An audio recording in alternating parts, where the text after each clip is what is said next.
O presidente eleito dos Estados Unidos continuou as nomeações para chefes de departamento no país. Trump indicou Howard Lutnick como chefe do Departamento de Comércio. A ideia é que ele lidere a estratégia comercial e tarifária americana. Já no Departamento de Saúde e Serviços Humanos, Trump escolheu Robert Kennedy Jr., que é sobrinho do ex-presidente americano John Kennedy. Ele concorreu à presidência como independente nas eleições deste ano, mas desistiu da disputa em agosto e anunciou apoio a Trump. Bob Kennedy é um forte crítico às farmacêuticas e também ao setor de alimentos. Após a nomeação na última semana, as ações de empresas como Moderna e Pfizer do setor farmacêutico chegaram a cair. Ações da Coca-Cola e PepsiCo também recuaram. A gente preparou uma tela com algumas das posições do Bob Kennedy que envolvem o agro. Veja só, ele já sugeriu que o consumidor que consumir muito açúcar adicionado, especialmente de xarope de milho rico em frutose, contribui para a obesidade infantil e doenças cardiovasculares. No setor de óleos vegetais, disse que os americanos estão sendo envenenados sem saber por óleos como de canola, soja e girassol e que deveria ser mais saudável para os restaurantes utilizarem o sebo bovino. Em relação aos pesticidas, ele já se posicionou contrário ao tema e, inclusive, contra o uso do agroquímico glifosato, que é bastante utilizado também em lavouras norte-americanas. Para tratar do poder de influência de Bob Kennedy no governo Trump com aspectos que impactam o agro, a gente vai receber o Leandro Ruschel, que é fundador da Liberta Investimentos, mora nos Estados Unidos e é o nosso convidado de hoje. Ruschel, seja bem-vindo. Muito obrigado pelo convite. Ruschel, diga pra gente qual é o tamanho da importância que você acha que Bob Kennedy vai ter no governo Trump e se há, na sua visão, uma tendência de que ele cause interferências mais diretas, seja no setor ali de milho, com as críticas que ele fez a xarope de milho, seja no setor de pesticidas, com as críticas que ele faz ao glifosato, entre outros pontos que a gente acabou de citar aqui. Bom, vamos lá. Bob Kennedy foi importante para o Trump, porque ele era um candidato, digamos assim, numa terceira via e acabou apoiando o candidato Trump. E, obviamente, que há uma dívida aí, né, a pagar pelo apoio do Bob Kennedy.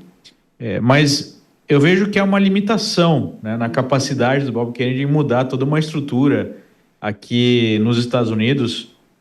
Tanto o agro quanto a indústria farmacêutica tem um lobby muito grande, tem um peso muito grande. E me parece que o maior afetado, num primeiro momento, por conta do Bob Kennedy, é justamente a farma, né? Eu vejo, assim, o agro de uma maneira mais lateral. As empresas de farmácia maiores tiveram uma queda grande no mercado de ações, quando foi confirmada, ainda não foi confirmada a sua indicação, tem que passar pelo Senado, mas foi confirmada a indicação, já era uma expectativa.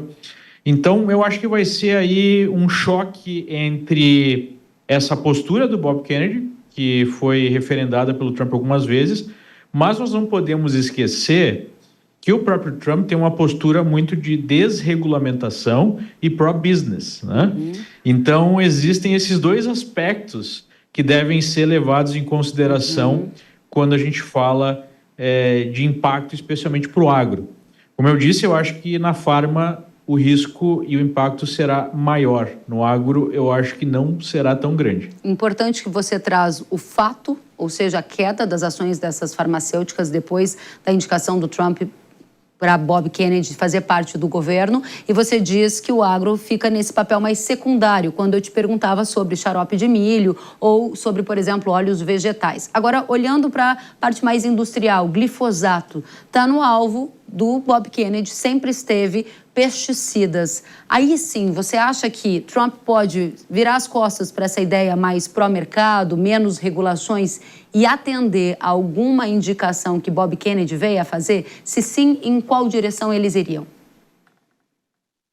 Então, eu acho que em alguns aspectos, sim, mas a gente sabe que existem alguns componentes que são muito importantes para a cadeia e gerariam um impacto muito grande em termos de produtividade.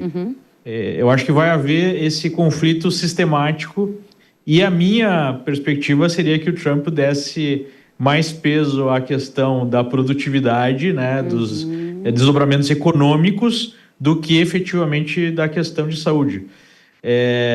Então, eu não acredito que haverá um grande impacto. E em relação à questão do xarope de milho, nós temos que lembrar que o lobby do milho é muito forte aqui nos Estados Unidos entre os republicanos desde sempre, né? Então pode sim haver algum nível maior de restrição, mas eu não acredito assim em mudança radical, em terra arrasada, numa perspectiva de, né, proibição disso ou coisa do gênero.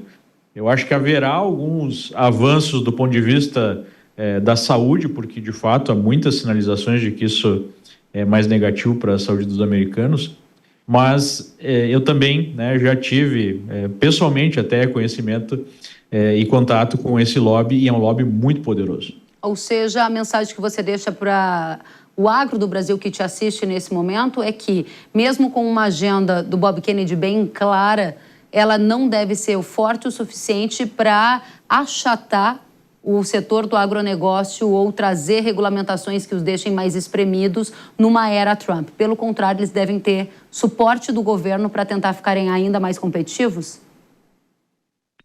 Sem dúvida, né? Eu acho que a tônica de todo esse mandato do Trump, não só no aspecto do Bob Kennedy, é esse conflito entre a expectativa de mudança, de reforma e o tamanho do Estado, dos interesses.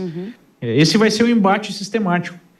E como, além desse embate sistemático, a gente tem uma divisão entre as visões dos dois, do Bob Kennedy e do Trump, né, apesar de ter acontecido esse apoio, eu acho que isso fica ainda mais complicado de acreditar assim, numa mudança radical. Como eu disse, deve haver mudanças pontuais, mas não acredito numa virada de 180 graus na lógica do agro-americano. Muito bem. Uma última e rápida questão sobre guerra comercial 2.0. Xi Jinping esteve no Brasil, abriu mercados, como por exemplo o sorgo que é majoritariamente exportado dos Estados Unidos para a China, e há um entendimento de que esse é mais um sinal de preocupação da China com a nova guerra comercial que está a caminho. Guerra comercial com as indicações de Trump será a tônica nos primeiros dias de governo Trump?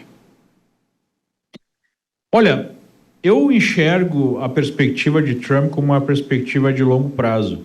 Sim, né? Há percepção, e inclusive essa é uma percepção bipartidária, que a China é o grande concorrente dos Estados Unidos e será por muito tempo. Mas, ao mesmo tempo, há uma percepção do Trump que os Estados Unidos não estão numa situação de capacidade de enfrentar a China diretamente ou até mesmo pensar em algum conflito militar imediato, coisa do gênero. Eu acho que a visão estratégica do Trump nós precisamos fortalecer a economia americana para conseguir competir com a China num prazo mais longo. Então, eu acredito que essa perspectiva assim, de tarifação total, né, de abertura de uma guerra comercial por todos os meios, eu creio que ela é um pouco exagerada. Eu acho que, no final das contas, vai haver um nível de pragmatismo maior. E a gente pode utilizar como base o primeiro mandato do Trump, né? Havia essa perspectiva de maior embate, no final houve algo muito menos agressivo do que se imaginava. Então, acho que vai ser um crescente, mas não será algo da noite para o dia ou de forma 100% agressiva, né? Então, a gente tem uma perspectiva de benefício até do Brasil em relação ao eventual embate comercial entre essas duas potências, mas eu não acredito em nada muito radical num primeiro momento. Muito obrigada, Leandro Ruschel, pela presença direto dos Estados Unidos, fundador da Liberta Investimentos. Volte sempre. Até a próxima.